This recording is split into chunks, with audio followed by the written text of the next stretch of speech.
aware of how fast the speed of light is. Light from the furthest detectable object is perhaps 13, 14 billion years old or more of what we can determine and detect. And everything in between, there is something we can measure also. This is light that was emitted by something the earth and even the sun did not yet exist, according to what we understand in terms of science. The distance is incomprehensible. Let me just give you an example. If we were to fly a plane at the fastest speed available to us, the distance from the earth to the moon, it would take, I think, several weeks or months. I don't have the math in my head. The distance is about, 100,000, several 100,000 miles. Many times the size of the earth is the distance between the earth and the moon, just the earth and the moon. Light covers that distance in 1.5 seconds. So when we say light years, we're saying the time that speed takes to cover in a year. So billions of light years, that's what we're talking about. This is the extent of as-sama' ad-dunya. How did the Prophet ﷺ explain the sab'a samawat between each other? There's a hadith, it's not the most authentic, but it could be wrong by many orders of magnitude and still be amazing. That if you were to take the sama' ad-dunya, comparing it to the next of the skies, the next of the heavens, it's like you take a ring and you toss it in the desert. Let me ask you, if you toss a ring in the desert and you leave, will you ever find that ring again? Will anyone else ever find that ring? Maybe by accident, but never intentionally. So in other words, the one sama to the next sama is insignificant. And he said the second to the third is like the same, a ring in the desert. And the third to the fourth, and the fourth to the fifth, and the fifth to the sixth, and the sixth to the seventh. So we're just getting these enormous comparisons between one another. Now, depending on which opinion you follow, Jannah either is entirely in the seventh heaven or is a little bit in the sixth and the seventh, and who cares? We're already way beyond our comprehension, because everything we're going to experience in our lives is going to be a city, a state, one country, or for sure this world. And we can't comprehend everything. We are still discovering amazing things in this. And the one who enters Jannah last, the famous hadith, Allah will give him the earth and everything is in it 10 times.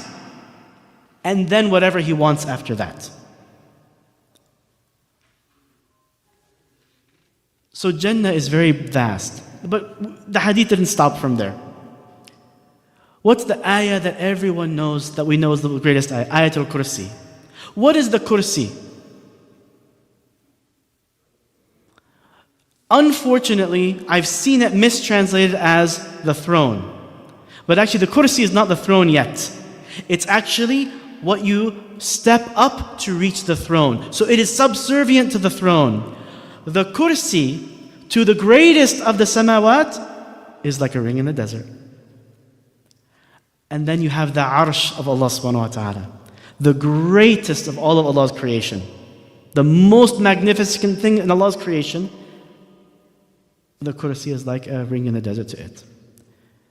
And then, if these are the creations of Allah subhanahu wa ta'ala, what then about Allah subhanahu wa ta'ala? So my dear brothers and sisters, see how Allah subhanahu wa ta'ala uses what our awareness is. And the more we learn about the natural world, the more we have the opportunity to think of how amazing Allah subhanahu wa ta'ala is.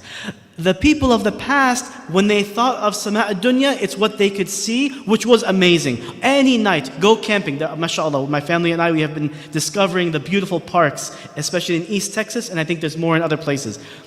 It's dark, it's clear, the skies, you can see things you've never seen before in the sky. That's enough. But when you know more, the believer benefits from this type of knowledge. You think, that's amazing, but I know how much further it goes, and everything is beyond that. And usually Allah subhanahu wa ta'ala speaks in sort of superlative way. More than. It's like a ring. It doesn't say it's only a ring. It's like, gone. Something, a comparison. So the degrees of what is Jannah? What is Jannah going to be? The greediest person in this world only can encompass what they know. And Jannah, Allah subhanahu wa ta'ala says, has مَاذَا عَيْنٌ لَا there's nothing you can, things an eye hasn't seen and a heart hasn't even perceived or desired. So my dear brothers and sisters, our deen is guiding us to something very, very great. If we take a moment that we have an opportunity to think about in front of us. We can talk then about the electronics of something like this. We can talk about the material that's inside here and the bonds and things. We have a lot of topics that in everyday things and everyday experiences we can enjoy and find a beauty in that will boost our iman. My intention is maybe once a month, because I don't think I can do more than that, once a month find a topic like this to reflect on, so that when we go out now inshallah, I hope tonight, I don't know if tonight, I think tonight's a clear night, maybe not, look up in the sky and just think, this is just the sama ad-dunya, and anything and everything that has happened or ever will happen for human beings, it occurs only in this. And yet there are 6 other samawat before we even reach the kursi of Allah subhanahu wa ta'ala, and we have the ayatul kursi describing وَسِعَ كُرْسِيُّهُ السَّمَاوَاتِ وَالْأَرْضِ. So subhanAllah, we ask Allah subhanahu wa ta'ala to give us the humility to see our place in this creation and to elevate us through that. Through that humility we will serve Allah subhanahu wa ta'ala better, and through that Allah will elevate us inshallah to the highest ranks of Jannat al-Firdaus. We seek Allah's refuge from the hellfire, and we ask Allah subhanahu wa ta'ala to bless us with His rahmah to reach Jannat al-Firdaus and to meet Rasulullah sallallahu alayhi wa sallam at His hawd inshallah. Jazakumullah khair, subhanakallah wa bihamdika wa ashhadu an la ilaha illa anta wa astaghfiruka wa atubu ilayk. As always, we remember our brothers and our sisters suffering in Afghanistan, in Kashmir, in